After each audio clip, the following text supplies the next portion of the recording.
m'interpeller sur le sujet, si jamais vous n'aviez pas la visibilité sur l'ensemble de ce partage d'écran. Est-ce que c'est bon pour tout le monde là? Voilà.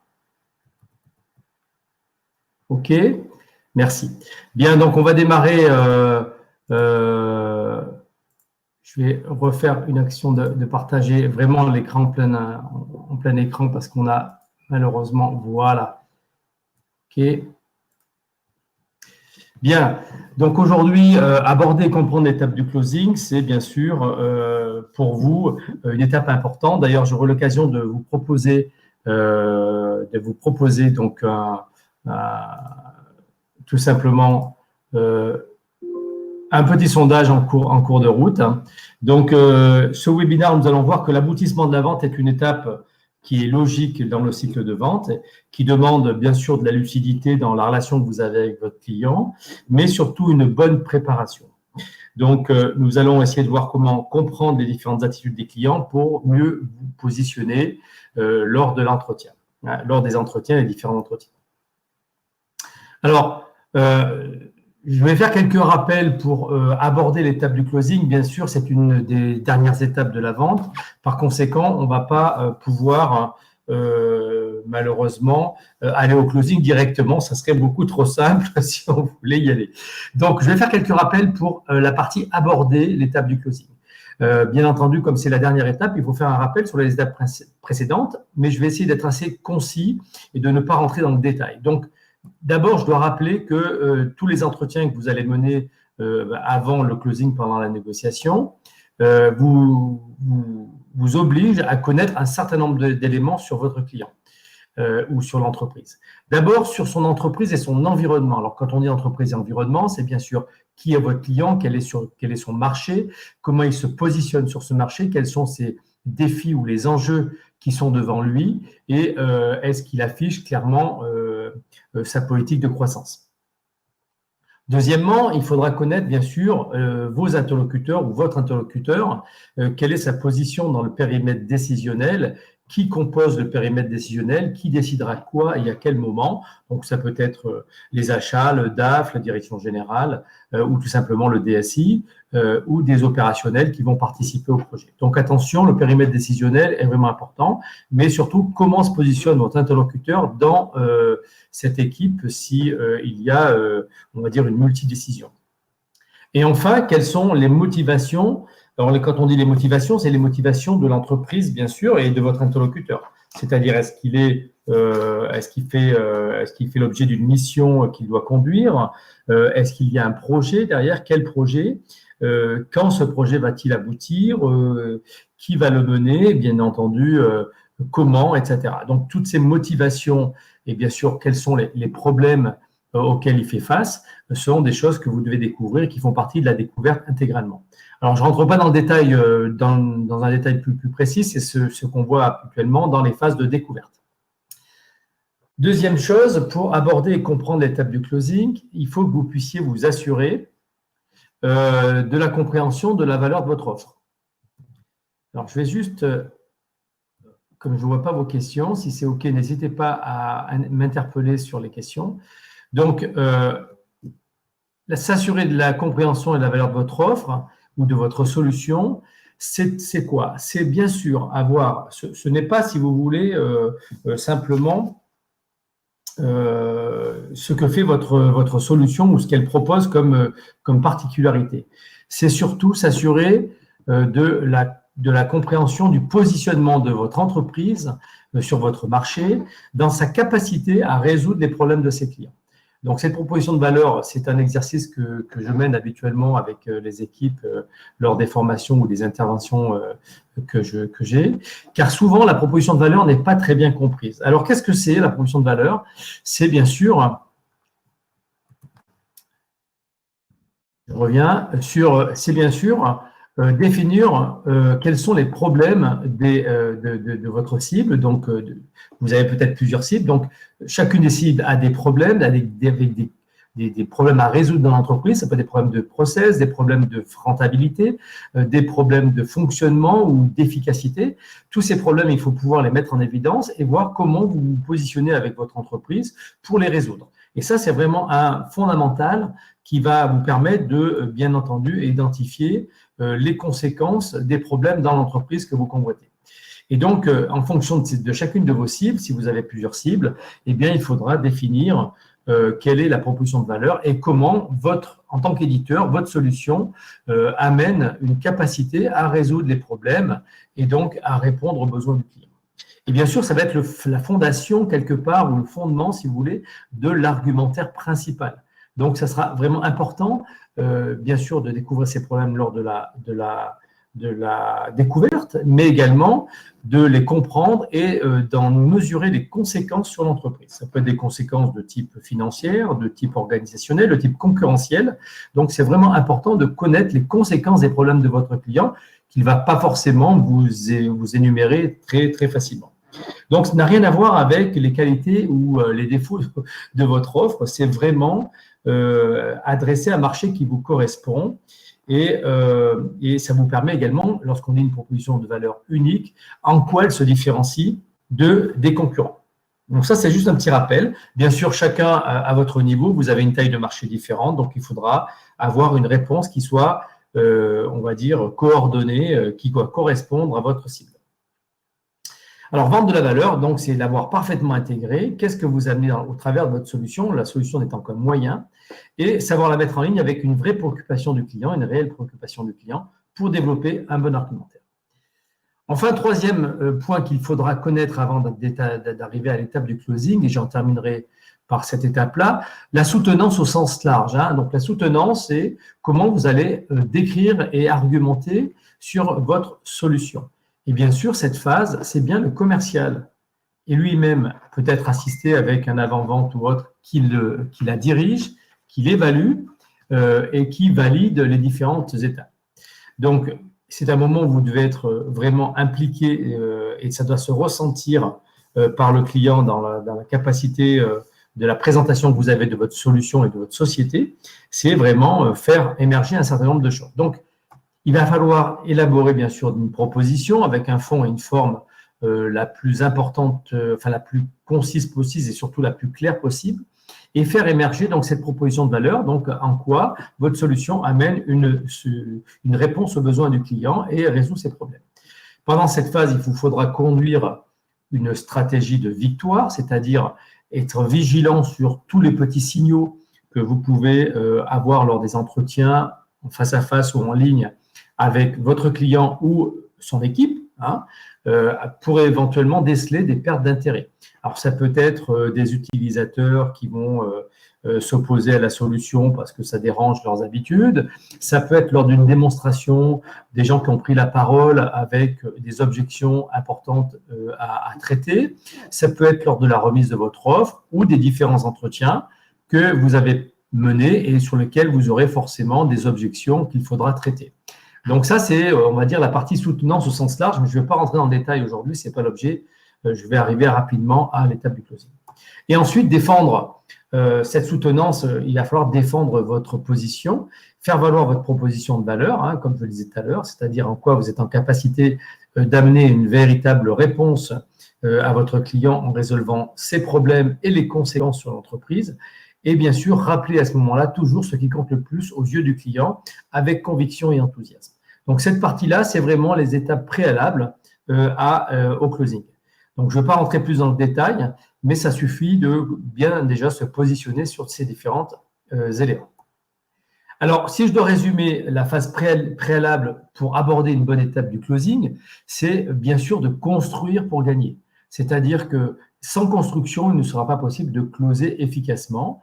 Et donc, cette construction, elle va peut-être durer une semaine, mais elle peut aussi durer 3 mois, 6 mois, 1 an, avec des échanges plus ou moins intensifs entre les différentes parties.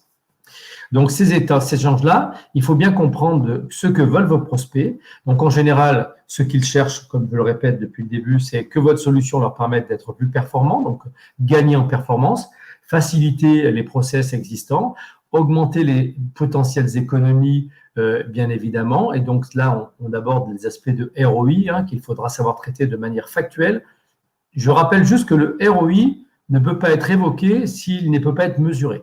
Ce n'est pas la peine de parler de ROI s'il n'est pas mesurable. il faut que vous trouviez, ou au travers des user cases, ou au travers de vos habitudes de certains clients, les moyens de démontrer votre ROI. Sinon, il n'a que peu d'effet, malheureusement. Et surtout, comment vous allez résoudre les problèmes de votre client et les conséquences qui en découlent. Donc, ça, c'est ce que veulent vos prospects. Et donc, si je dois résumer, il faudra axer votre discours plutôt sur les besoins et les enjeux qui sont en face de votre interlocuteur, plutôt que sur vos produits. Très souvent, l'erreur que l'on fait, c'est que dans la zone de confort, eh bien, on parle de son produit parce qu'on le connaît bien, on sait quelles sont ses fonctionnalités, et les fonctionnalités ne sont que le moyen de répondre aux enjeux de votre interlocuteur. Donc, parlez bien des besoins et de la réponse que vous amenez, et comment vous la menez, bien sûr, ce sont plutôt vos produits. Donc, ça, c'est en deuxième étape. En fait, il faut surtout leur vendre un rêve d'un futur meilleur, c'est-à-dire, je pense que si vous consultent, c'est bien sûr parce qu'ils ont détecté des besoins et qu'ils ont besoin d'évoluer avec un certain nombre de problématiques à régler, eh bien, il faut qu'ils soient convaincus que vous avez la bonne réponse pour atteindre leurs objectifs. Voilà, donc ça, c'était juste le petit rappel de la partie aborder l'étape du closing. Je ne vais pas aller plus loin sur ce sujet-là. Est-ce que déjà vous avez des questions sur le sujet? Sinon, je vais aborder la phase de closing, évidemment. Donc, n'hésitez pas si vous avez d'autres questions. OK, merci. Bien. Donc, maintenant, on va passer dans la phase de comprendre l'étape du closing et tout ça, bien sûr, pour signer, pour gagner l'affaire. Donc, n'oublions pas que, comme je l'ai répété en introduction, l'étape du closing, c'est qu'une étape normale du cycle de vente. Sans closing, il n'y a pas de vente. Voilà. Donc, la conclusion, c'est ce qui vous permet d'aboutir à votre objectif. Donc, c'est tout à fait normal de conclure. Donc, cette suite logique, elle est importante parce que il faut comprendre qu'à ce moment-là, il y a des choses qui vont changer dans l'esprit de votre client, et notamment, plus la date de signature approche, plus l'échéance de votre calendrier se rapproche, plus le rapport du risque s'équilibre entre vous et votre client. Et donc, il va falloir que, pour pouvoir bien closer, vous puissiez vous appuyer sur votre calendrier, s'il y a eu un calendrier défini entre vous et le client.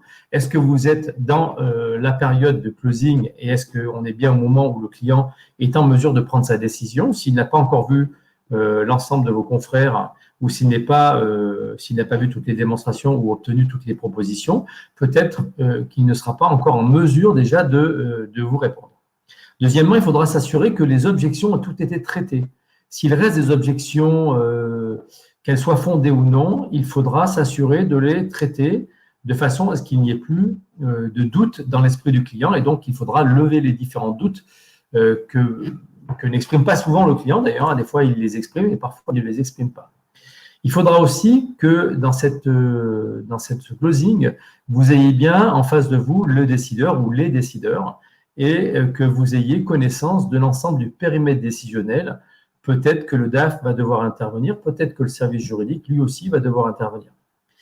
Il va vous falloir anticiper éventuellement dans ce closing les questions que vous imaginez du client ou les points difficiles que vous avez ressentis lors des différents entretiens. Et donc, anticiper vos réponses, ça veut dire préparer vos réponses. Et ensuite, il faudra peut-être en prévoir une marge de négociation, sur quoi vous allez pouvoir négocier, sur quoi votre client, en fonction de son profil, souvent on parle de son cas, en fonction de son profil ou de ce que vous avez ressenti, est-ce qu'il va plutôt négocier du service, du prix, du délai, ou l'ensemble de ces choses-là. Enfin voilà, il peut négocier un certain nombre de choses ou un aménagement qui lui est propre de la solution, etc., etc. Voilà, donc ça, c'est vraiment la préparation. Il faut que vous soyez vraiment clair sur ce sujet-là. Et ensuite, il va falloir comprendre le risque du client. Donc, comme je le disais, à ce moment-là, lorsque le client a tout entre les mains, il a vu la démonstration, il a eu votre proposition, vous avez eu différents entretiens, il est évident que la pression change de main et que plus l'engagement approche, plus la pression revient sur les épaules de votre client ou du CODIR, si c'est un ensemble de personnes qui doivent prendre la décision. Et bien sûr, lui, il doit prendre le risque de faire le bon choix et vous risquez de tout perdre à ce moment-là. Donc, il faut comprendre qu'à ce moment-là, c'est le client qui va avoir la charge de la décision, la charge du choix de la bonne solution et qu'il doit assumer ses choix et que vous, bien sûr, vous avez le risque de tout perdre. Donc, il va falloir aider à ce moment-là, à l'approche de cette décision, votre client à passer cette étape. Donc, on va voir comment passer cette étape. Ce n'est pas toujours très facile. C'est d'abord lever les objections, c'est répondre aux différentes questions qui sont importantes pour lui, peut-être faire un POC, peut-être répondre à un point particulier avec un de ses services, peut-être faire peut-être refaire une démonstration, etc. Il va falloir lever tous les points difficiles que peut imaginer votre client pour prendre sa décision, tout ce qui peut aujourd'hui être un frein à sa décision. Donc, ça va être quoi? Ça va être un subtil mélange de confiance pour rassurer le client et sans relâcher la pression. Donc, ne pas relâcher la pression, ça veut dire que si vous êtes en accord avec votre client, qu'on est dans le calendrier, qu'il doit vous donner une réponse dans la semaine ou les jours qui viennent, eh bien, ça veut dire imaginer toutes les étapes qui vont vous permettre de garder le contact avec votre client, car vous savez tous que très souvent, c'est à ce moment-là qu'on a du mal à joindre le client et qu'il faut donc comprendre que peut-être lui, il n'a pas tous les éléments en main pour prendre sa décision, peut-être qu'il réfléchit, ou peut-être tout simplement qu'il a besoin de se réunir avec un codir et qu'il n'est pas seul à prendre la décision. Donc, le seul moyen que vous ayez aujourd'hui pour aboutir à la conclusion, c'est d'oser conclure. Pourquoi? Alors là, c'est assez important. Ça serait facile de dire oser conclure comme ça et on s'arrête là. Non, oser conclure, c'est souvent le seul moyen que l'on ait pour déceler un certain nombre de comportements et ce que pense réellement le client. Alors, on peut imaginer qu'après plusieurs rendez-vous, après avoir répondu à de nombreuses questions du prospect, celui-ci paraît emballé par votre offre commerciale, par la démonstration, etc. Mais vous avez tous vu que parfois, les jours passent et que le client ne se décide pas. Et parfois, lorsque vous comprenez que quelque chose bloque la vente, il est souvent trop tard et votre client peut vous donner une réponse qui ne peut pas forcément être très satisfaisante. Donc, le seul moyen, lorsque vous êtes dans le bon timing, d'oser conclure, c'est bien sûr de l'engager à ce moment-là. Et on va dire que oser conclure, déjà, c'est le premier moyen, c'est le moyen le plus efficace pour vous d'améliorer votre chiffre d'affaires et vos différentes affaires. Si on tarde dans la conclusion ou si on n'est pas dans le bon timing, eh bien, on risque d'avoir une difficulté à comprendre pourquoi le client ne vous a pas répondu et pourquoi il a pris une autre solution que la vôtre. Donc, oser conclure, c'est déjà le mettre en face de sa décision. Est-ce qu'il est aujourd'hui en mesure de prendre une décision et qu'est-ce qu'il en pense? Pour évaluer ça, c'est lorsqu'on ose conclure, lorsqu'on entraîne le client et on va voir comment, que l'on peut évaluer la situation dans laquelle vous vous trouvez. Parce que si vous osez conclure, si vous lui dites clairement, je pense qu'on a fait un bon tour, est-ce que vous avez d'autres questions et à quel moment pensez-vous prendre une décision et globalement, qu'est-ce que vous en pensez? Est-ce qu'on va pouvoir travailler ensemble? Eh bien, déjà, vous l'engagez vers une conclusion et c'est à ce moment-là, probablement, qu'il sera en mesure de révéler un certain nombre de choses. Alors, j'ajoute qu'il faut prendre des précautions à ce stade-là pour les clients qui ne peuvent pas ou ne veulent pas prendre de décision seuls. Et donc, si c'est une décision collégiale en codir, ils ne vont pas forcément supporter d'être trop sollicités. Donc, il faudra respecter leur manière de fonctionner. Ça veut dire, si vous dites, écoutez, je ne peux pas vous donner de réponse, mais clairement, nous avons un codir la semaine prochaine et nous allons décider de la solution à ce moment-là. Il faudra connaître la date du codir, qui participe au codir, quels sont les points positifs que vous avez pu mettre en évidence, ou alors s'il y a encore des points à traiter, etc., etc. Donc, ça peut appeler d'autres questions qui vont vous permettre d'avoir un sentiment si vous êtes en bonne position quand même pour arriver à ce codir. Donc, vous pouvez toujours essayer, si vous ne pouvez pas avoir de décision rapide, d'obtenir un accord moral, c'est-à-dire de savoir si votre prospect il est plutôt favorable à votre solution ou s'il ne veut pas le dire, eh bien, écoutez, il faudra respecter sa façon de fonctionner. Donc, oser conclure, je le répète, c'est souvent le moyen de comprendre ce qui se passe chez le client. Pourquoi?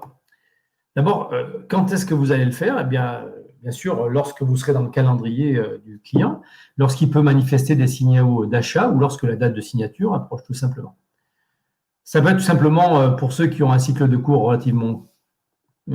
vente assez court, c'est de le faire après la fin de l'entretien, lorsque vous avez fait votre soutenance et que vous avez débattu avec lui de votre offre, c'est de voir un petit peu, effectivement, si vous avez répondu à toutes ces questions et à ces objections, si effectivement, est-ce que c'est le bon moment pour closer. Il y a des chances, beaucoup d'entre vous peuvent le faire à ce moment-là. Et comment faire? Eh bien, simplement, il faudra préparer, bien sûr, rappeler les avantages acceptés par votre client, ceux sur lesquels vous vous êtes mis d'accord et qui ont été acceptés par le client comme étant des étapes importantes ou des avantages importants pour lui dans sa décision, hein, si c'est des points importants, par exemple la capacité technique de votre solution à répondre, ou la rapidité de mise en œuvre, ou votre capacité à avoir fait de la veille technologique et d'amener un certain savoir-faire, une expérience, une expertise dans votre domaine, etc., etc. Donc, il faudra lui rappeler à ce moment-là ce qu'il a jugé important. Et ça veut dire que vous-même, vous devez vous rappeler quels sont les points importants qui ont été acceptés par le client. Donc, notez-le bien. Chaque fois que vous avez des points qui ont été acceptés par votre client et que vous avez le sentiment que c'est des points positifs pour lui, notez-les parce qu'il faudra les rappeler au moment du closing. Et ensuite, quand même, le plus important, c'est de formuler un plan d'action qui exige l'engagement du client. Alors, c'est quoi un plan d'action qui exige l'engagement du client?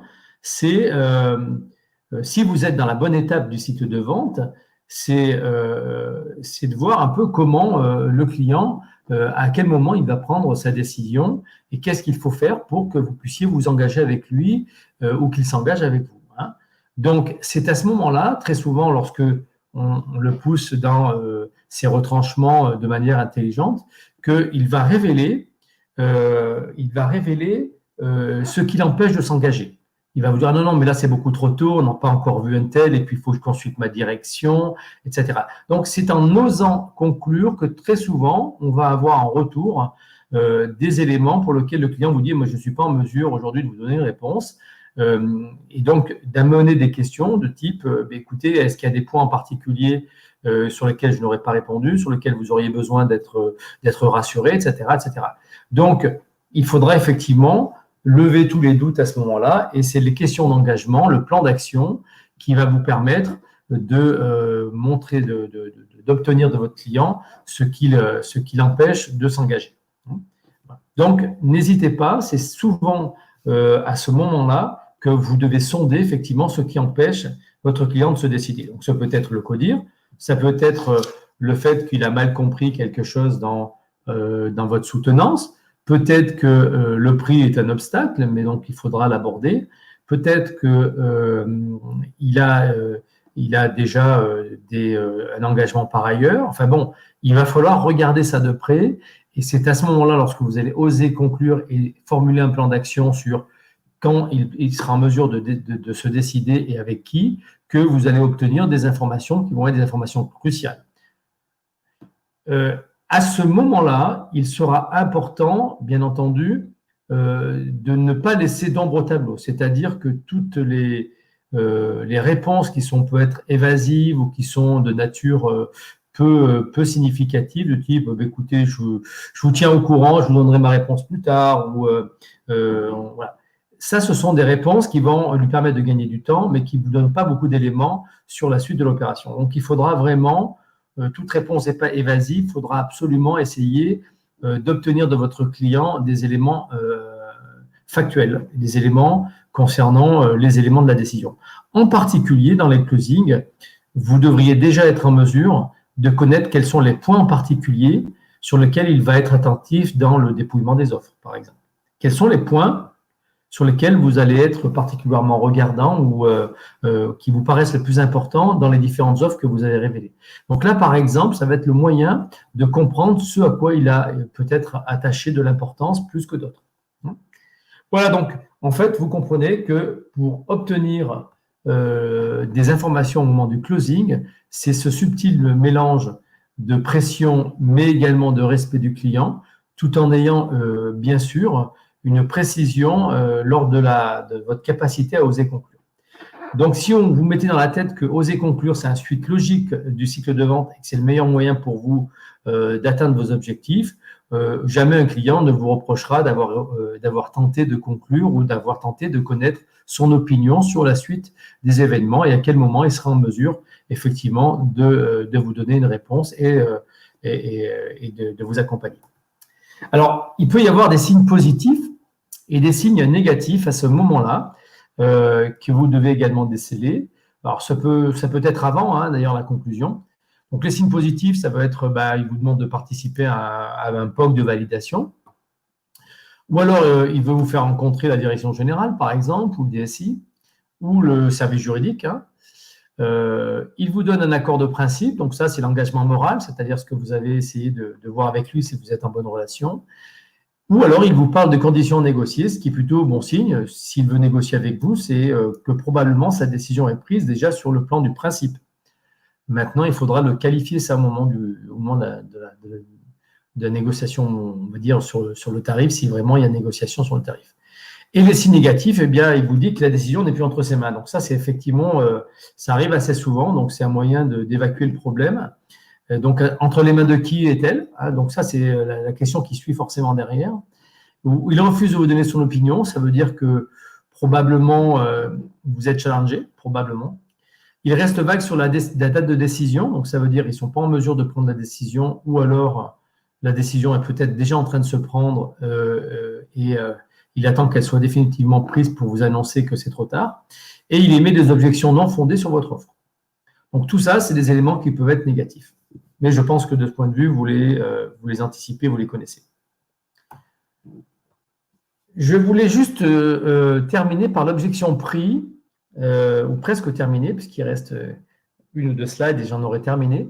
L'objection prix, pour certains d'entre vous, je pense que certains sont souvent bloqués par ça.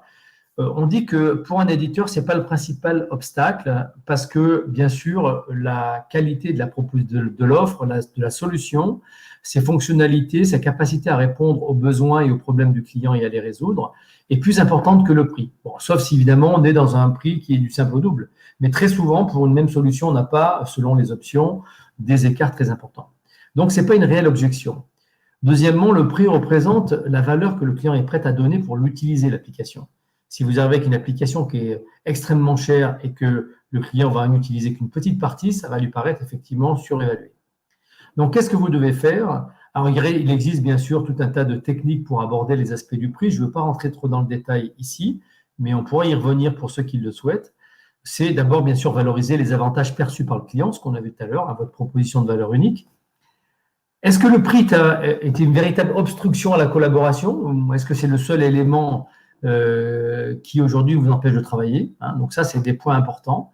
Dans ce cas-là, il faudra traiter cette objection à part et revenir sur la solution et trouver une solution sur l'aspect prix. Est-ce que, à ce moment-là, donc une fois qu'on a la conviction que c'est vraiment un aspect tarifaire qui vous empêche de travailler avec le client et uniquement ça qui aujourd'hui vous empêche d'obtenir la signature, il faudra faire attention de ne pas s'enfermer dans une discussion autour du seul prix. Pourquoi? Parce que très souvent, on oublie tous les avantages de la solution, les intérêts qu'on a travaillé ensemble, la proposition de valeur que vous avez mis en avant, l'expertise de votre société, etc. Donc, discuter autour de prix, oui, mais avec clairvoyance. Et donc là, il y a des techniques qui permettent de connaître la différence entre votre concurrent et vous, s'assurer que le prix est vraiment le seul obstacle à travailler ensemble et ne pas, par exemple, ne pas négocier de prix tant que vous n'avez pas eu la garantie ou la certitude, en tous les cas, que c'est le seul obstacle et que par conséquent, si le prix n'est plus un obstacle, le client est bien d'accord pour travailler avec vous.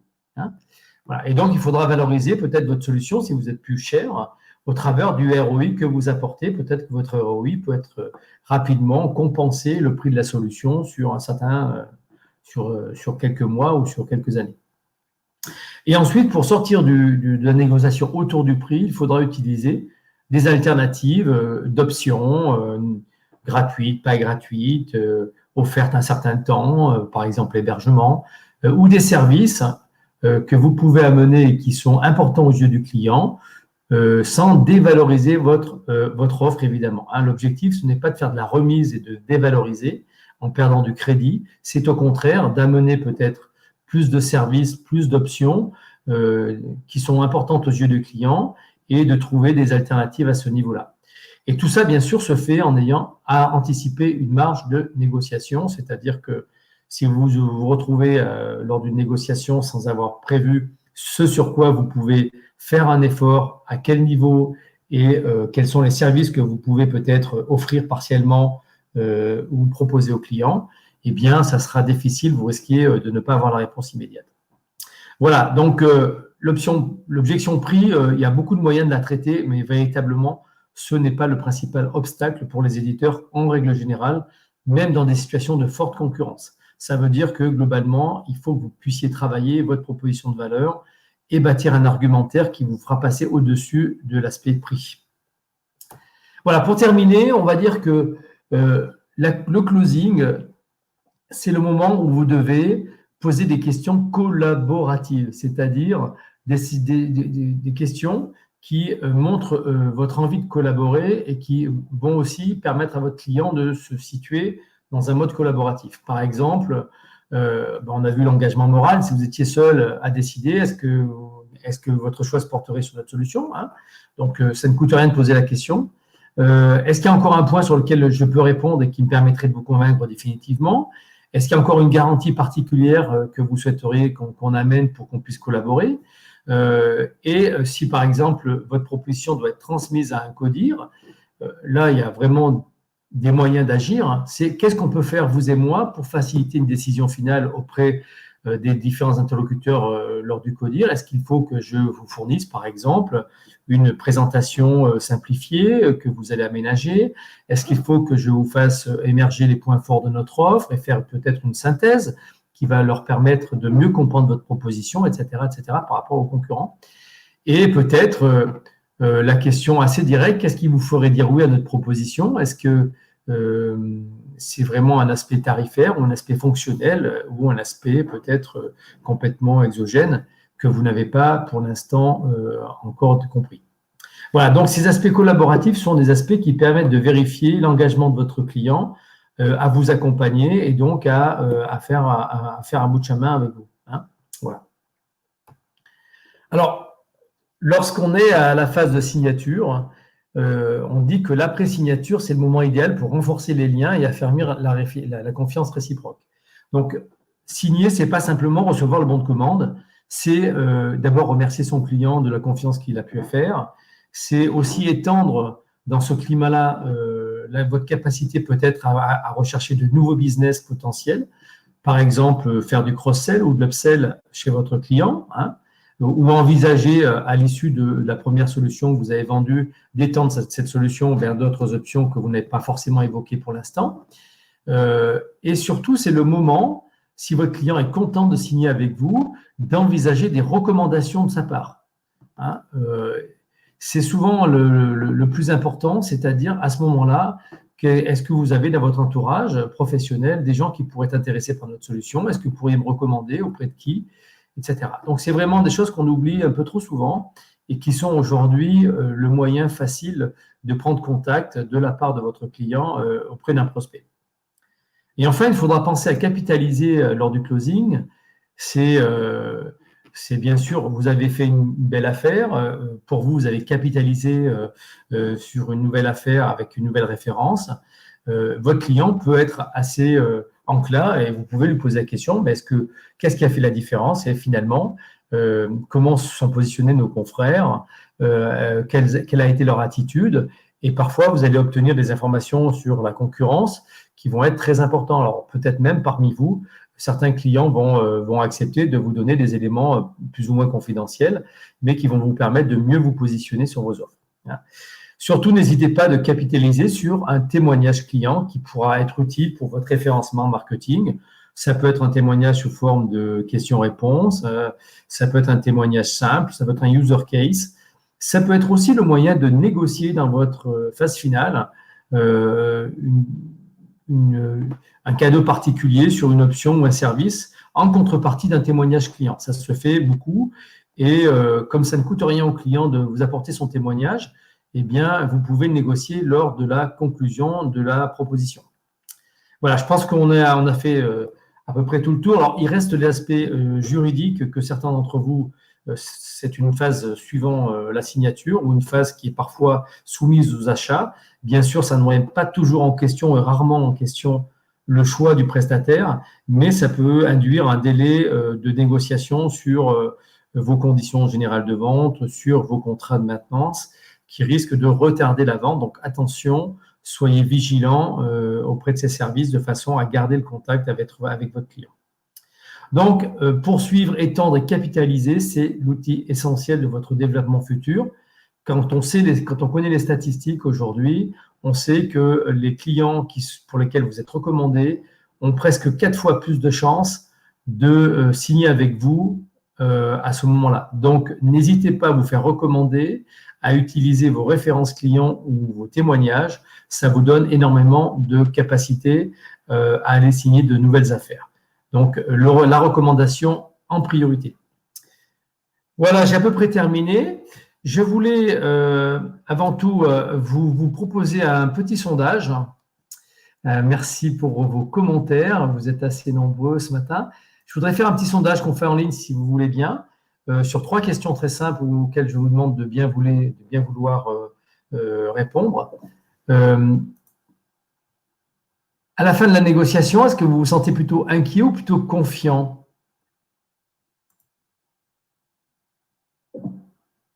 Est-ce que vous pouvez Voilà, alors je vous donne les résultats au fur et à mesure. Est-ce que vous êtes plutôt inquiet, plutôt confiant? Donc là, pour l'instant, 80% d'entre vous sont plutôt confiants, 20% sont pour l'instant inquiets. Très bien. Très bien, donc vous voyez, il y a encore des inquiets.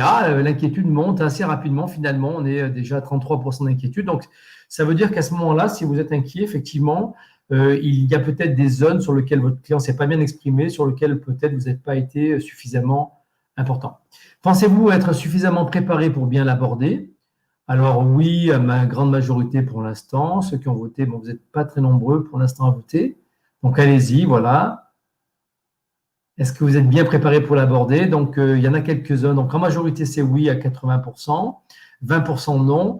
Donc, ça veut dire que si vous n'êtes pas bien préparé, c'est que les étapes précédentes qu'on a rapidement parcourues ne sont pas suffisamment bien qualifiées. Donc, il faudra travailler sur les étapes préalables et notamment connaître le timing du projet, c'est-à-dire le calendrier du projet et pourquoi ce timing a été décidé avec votre client s'il y a timing. Et est-ce que le closing est pour vous l'étape la plus difficile?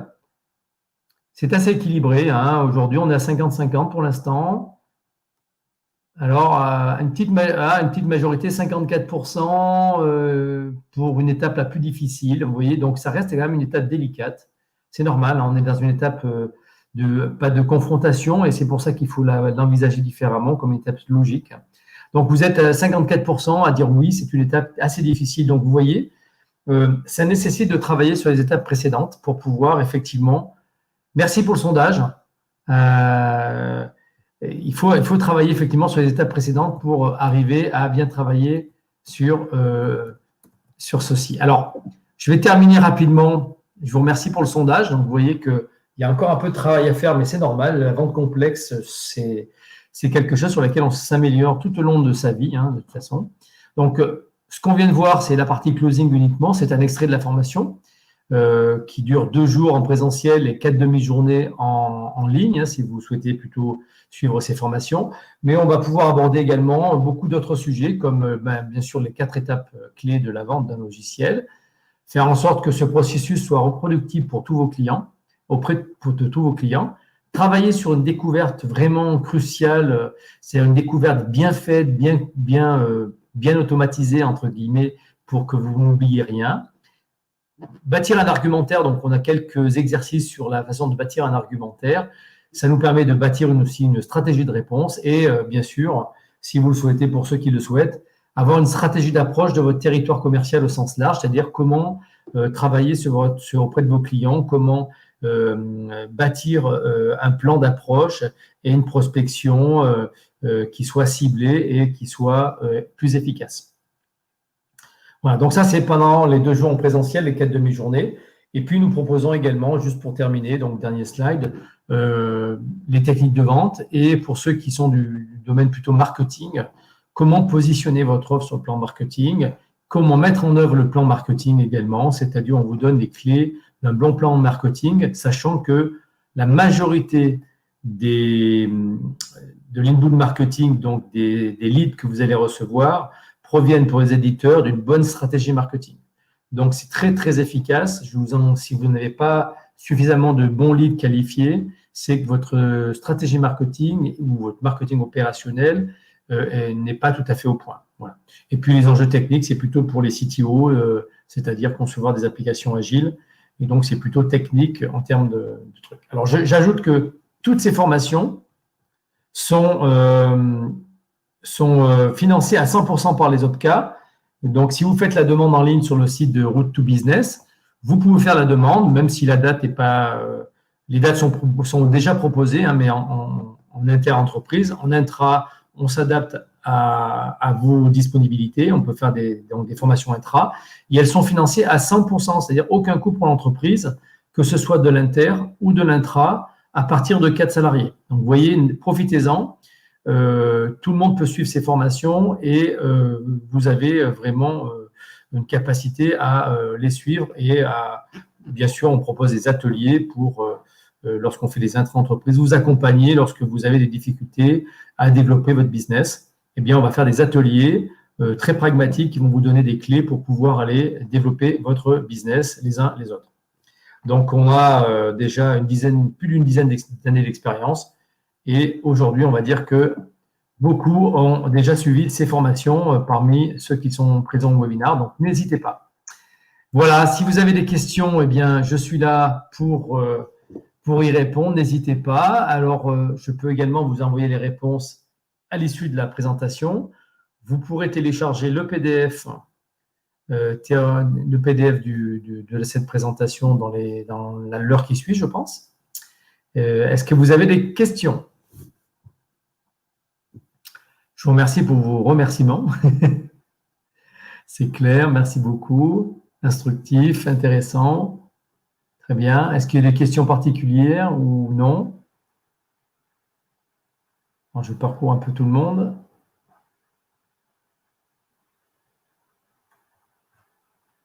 Bien. Alors, c'est Claude, Didier, oui, alors c'est Didier qui a dû programmer. Donc, c'est Pierre Chotti, en fait, c'est pas Didier qui fait le webinaire, là, mais c'est pas grave, on travaille tous les deux ensemble, donc pas de souci. Merci Claude, on s'est déjà rencontrés lors de la formation. Franck également, merci. Voilà. Donc, n'hésitez pas à revenir vers moi ou à demander à vous inscrire sur le site de Road to Business si vous souhaitez. Le planning est déjà en place, hein, donc vous avez les dates pour toutes les villes de France importantes auprès de qui vous pouvez vous inscrire. Et les prochaines formations en ligne ont lieu le 8 et 9 octobre prochain. Vous pouvez vous y inscrire, il y a encore de la place, il y a à peu près 3-4 places disponibles. Donc, vous pouvez vous inscrire pour le 8 et 9 octobre prochain pour la formation en ligne et sur Paris le jeudi et le vendredi 24 et 25 septembre sur Paris pour la formation en présentiel avec, bien sûr, le respect des mesures barrières. Voilà. À bientôt. Je compte sur vous et puis je vous souhaite de bonnes ventes et un bon appétit. Au revoir.